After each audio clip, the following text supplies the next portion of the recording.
Bon dia, morellans i morellanes. Ahir coneixíem les dades de la Conselleria de Sanitat que constaten que ha finalitzat el brot a la residència Sant Joan Baptista. Això vol dir que ja no queda cap pacient actiu per coronavirus en la nostra residència.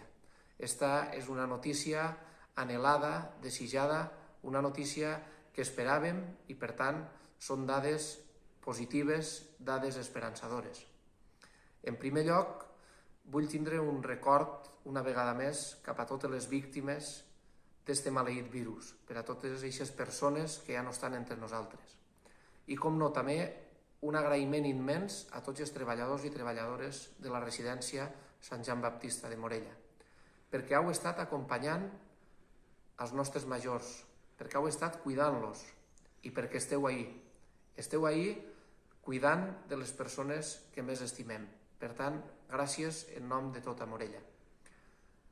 I també deixeu-me demanar-vos a que continuem fent les coses bé, que continuem seguint les indicacions i que no baixem la guàrdia, perquè tenim dades esperançadores però no ens hem de refiar, perquè l'enemic continua estant ahí.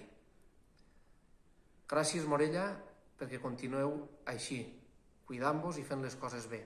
Felicitats per esta bona notícia de que per fi, com dic, en la residència ja no tenim cap pacient actiu per coronavirus. Felicitats.